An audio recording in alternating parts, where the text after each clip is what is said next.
We found a verifiably bad clamp right here. Bad pickup. No doubt.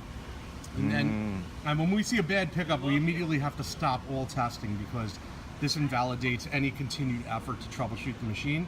Well, here goes the clip. Say goodbye. I don't want to be accountable for the missing clip, so I'm going to have Jason do it so I could yell at him instead of him yelling at me. Poke myself in the face doing it. And if he pokes himself in the face, it's not my face. I just broke it. And he just broke it. At least I didn't lose it. But at least he didn't lose it. Look, I can weld it back together. It'll be good as new. And he'll weld it back together, and it'll be as good as new. The innards seem okay. We have, it looks like soldered to a circuit board, nothing more than a copper plate. I'm going to clean this up, obviously, and stay away from that. We're gonna merge it right here. I'm gonna try and get through this little segment without Jason interrupting me. There we go. We got some solder to, weld houses together, and some heat shrink and what have you. And I'm sure it'll be an oversized soldering gun for the task. So let's get this started, get this clamp done, and move on from this. But if we don't have good test probes connected to this thing, what's the point? Another reoccurring theme on these are that black and ground are synonymous, because once you get to the end of the cable, they're just crimped together on the sleeve, as we see here. I think I may just go with tying off the black and ground, soldering it and heat shrinking it, and just resoldering to this board here would be the cleanest method. And that way I could have the stress relief tied off of here and then rip all these guts out. When this project is complete, we're going to have to tape these pads back down to here so they don't flop around, or hot glue it or something to this foam, or replace this foam. I imagine this foam is, it's still pretty supple. It gives. Yeah, we could leave that foam, remove this plastic here, and then hot glue those connections onto there. I've cut the new cable to length using the specifications of the old one and secured it in place on the stress relief. And I'll be able to just start wiring it in, disconnecting these, and get this thing back together. Also, after this is done, this side is crap too. There are more other bad places on the harness that need to be addressed, but these are the most important ones right now. The ground portion is done. Now I'm going to clean these up in the sink and then prepare them with some thinner, and then I'm going to put the leads on these. So I've completed everything, and now it's time to reassemble. These two pads are now hot glued into position. They still have the give that's required by the pads below. The wiring is all done. Got my spring and the clip. We're gonna have to get new little C clips in the end though, that's all. I appear to have gotten this all back together with the spring and everything. Clamps really nicely. And now the plates seem to sit in the proper position with the sponge material that's supposed to hold them down secure. See top and bottom. There's the new wiring down there. I still have this section to fix, but I'm going to take a look at it first beforehand, see if everything's okay. And just in time for lunch too, so I'm going to take a break. Yep. And here's a representation of a bad distributor that Jason's displaying. We don't know the RPM right now, we don't have the system set up, but this is secondary on roster superimposed. We're finally able to see something. It's been a long time coming for this unit, almost as long for secondary as the entire unit restoration has been, so very positive thing. This line here would be a lot cleaner if that distributor wasn't bad. What's happening is the distributor's wobbling like this as it's going around, and the points are not opening precisely. We're going to have to calibrate this. And there is no calibration for 40, so we're going to have to do, there's no printout, so this is going to be like a best guess effort. We're going to have to accommodate for 30, 60, or do it against a modern machine. I got a good idea. Okay. Oh yeah, stay tuned. We'll be back. I'm employing special optical technology to be able to calibrate this unit by myself. You can see this bathroom mirror in conjunction with the calibration pod for being used with the car. I'm going to dial it in with this tweaker until I feel that based on what we know about the coil, I'm receiving basically that value on the screen with the appropriate roster spread. So for the first time, I'm going to be able to go through this quickly, in unison, and I'm going to give it a little rev for each one. This is the primary roster superimposed 4-cylinder selector on one, right? And we have, give it a little bit of gas here.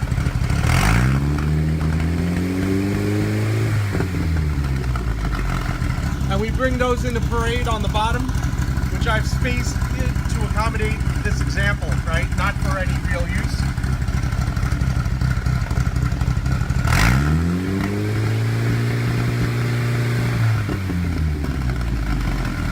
And that's primary.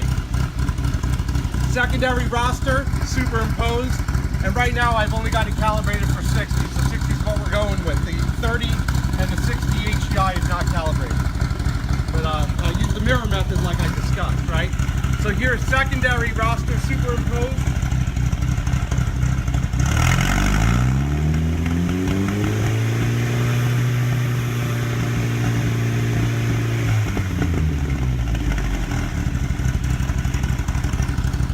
That's working good. And bring that into parade.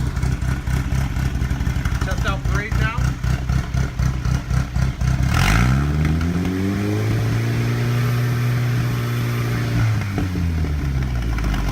And parade's working good too. It doesn't show up well on this camera.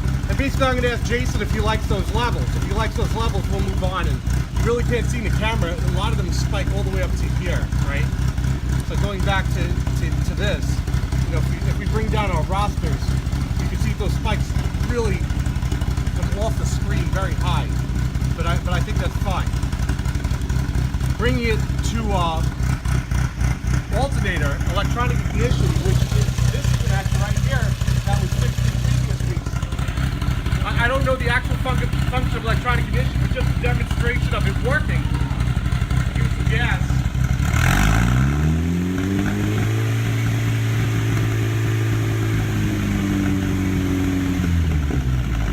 Don't know what it does, gotta read the book, but there it is. And then finally there's auxiliary, and that does something else as well, looks like an oscilloscope. So all these functions are now responding. Very good. I realized I forgot to show auxiliary. Here's auxiliary.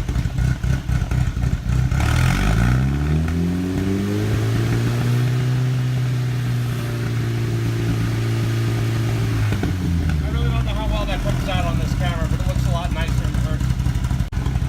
Another easy hindrance that's going to have to be fixed is heating up these light bulb contacts so they'll finally all work, so we know we're on, and even if the machine turned on, they still turn on whenever they want to, and this is really easy access. Probably going to do that now. So I'm just going to take these light bulbs out one by one, clean the sockets, and put them back in. Really quick job, that'll be it. Should cure the problem. Cleaned all the bulb sockets and the bulbs. They were really dirty. They've been in there for, I don't know, maybe like 40 years. So they all work though. I'm going to put the cover back on. We're going to hope for the best. This will be only a demonstration of light bulbs. 1, 2, 3, 4, 5, 6. So now the light bulbs are working just fine. Trying to talk over the conversation of others while I'm making a video. Thank you. That was yeah. So there's my light bulbs. All done. Door for you, Your Highness. Yeah, you get the door for me. Rolling out the red carpet.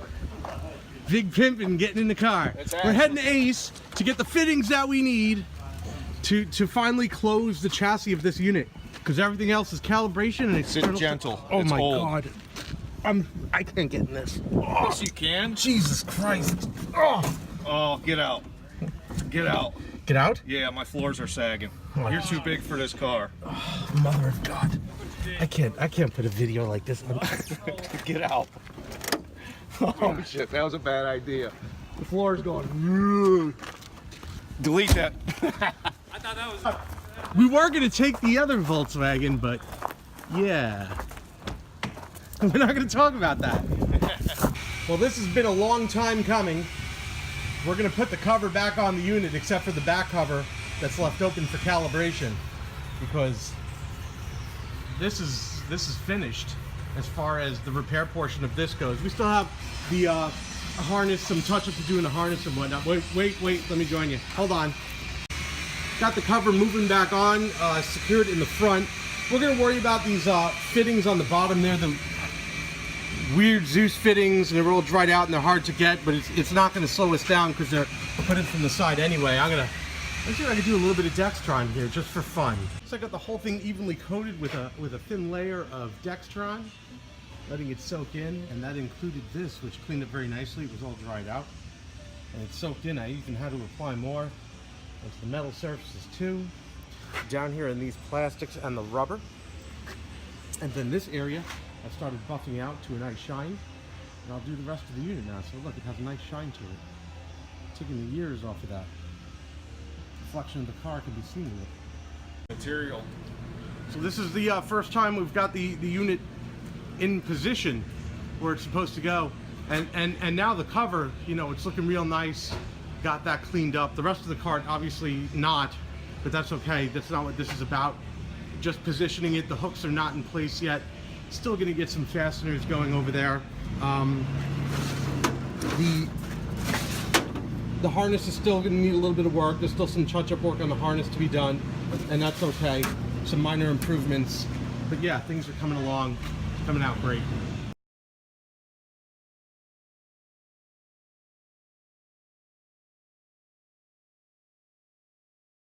Though not directly related to the snap-on work, I wanted to point out that this is going to be the first video for the snap-on that's going to be used in conjunction with the gimbal.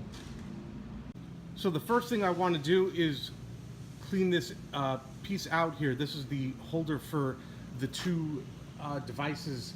One is the ohm meter and the other one is that RPM meter, as well as the functions that disconnect the spark from the unit and the dwell. And I found out how to disconnect them because they have this piece right here that I was able to remove them. I'm going to put them in the sink, and that's going to clean them up nicely, remove whatever this debris is down here. And once that's done, I'll set them up and stage them, and we'll look at those devices. Finished cleaning up this unit here. We're going to set it here to dry for a while, and while that's drying, there's some other things that need to be addressed. We're going to lift this portion up one last time. I managed to clean under it. I'd completely forgotten about that area was not cleaned. So I touched that up right quick, made that clean. Going to mount those pieces that I just cleaned onto this side.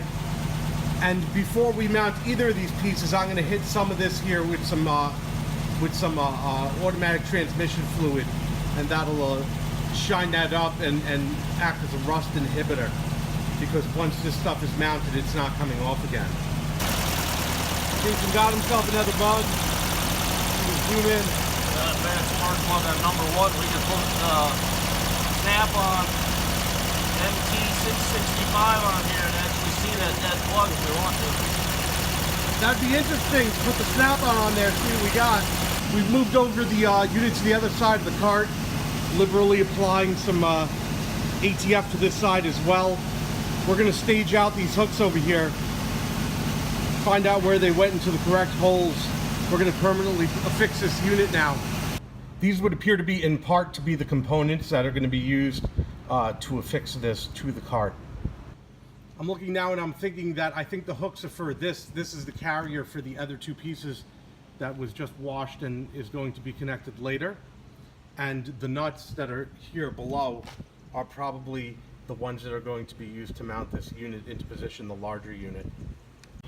So Jason's now working on the on that overhead auxiliary bar with a little bit of a Brillo pad there, some steel wool, shining that up nicely. Make it look pretty. Make it look pretty, because that's where we're going here. Currently, for the machine, it is mounted. It is officially bolted down. It's in position. And this is the final seatment right here. It sits slightly rear of the cart, not entirely flush. The bolts are in, so this is how it's supposed to be. We can see some of the transmission oil has leaked down the sides, and that's fine because the rest of the cart hasn't been done. But for as far as how this is supposed to sit, sorry Jason, I didn't mean to sit right in front of you here. This is it. So this is in. By the way, here's a nice comparison of ATF where you could actually see Jason's reflection here polishing his pipe versus what it looks like without ATF, and this is why I use it. The next piece that's going to be mounted is of course the auxiliary ones here, and this is going to be done with the hooks. This should be a lot simpler task. This piece is now mounted into the unit. It looks like it's just sitting there. However, we take a look, you can see the hooks are now placed in there. That's kind of how it sits. It's not much to it. Not very elegant, but effective.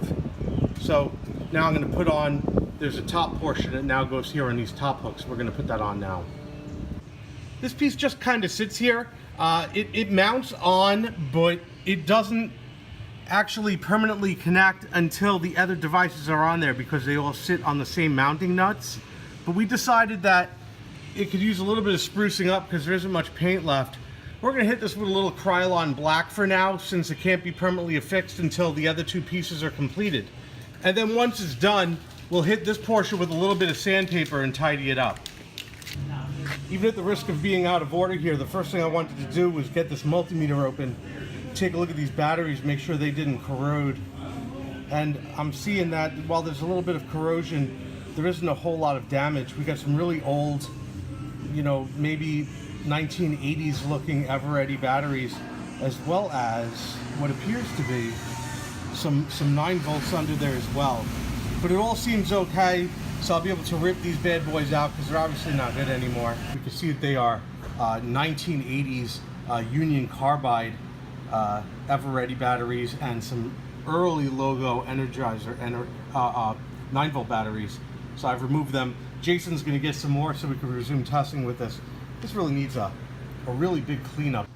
So after about 15 minutes of cleanup, some transmission fluid, this is what we ended up with. I think it came in rather nice. It's not done yet by any means, but took off about 30 years of dirt. I'm going to clean up these controls here. When I'm able to remove the knobs, we need to get an Allen key. And here's what the screen looks like. Again, just needs a little bit more work. The outside, the red areas or the painted areas have also been covered with transmission fluid. But as soon as Jason comes back with the batteries, we'll be able to test this thing out. I've installed new batteries. We're going to give this thing a whirl. The voltage portion seems to be working. They're at just at about 12.3 volts. I've got it connected here to this jump box, and we could see that just by connecting it up and then hooking it up to the voltage setting, DC volts, that is able to function. I've connected the two probes together, and we're going to switch it to ohms right here. And it's shorted out, so what we should get is the ability to set it right here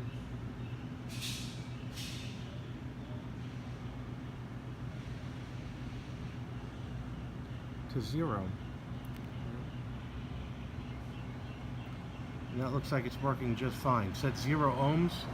I'll disconnect the probes. That goes to infinity. So that's looking good. For a more comprehensive test of resistance, I'm employing this 51 ohm resistor, which I have now connected in circuit. We've zeroed it out already before. We're going to switch this thing over to ohms. Well, we're going to switch this. See what we got here. Ohms times 100.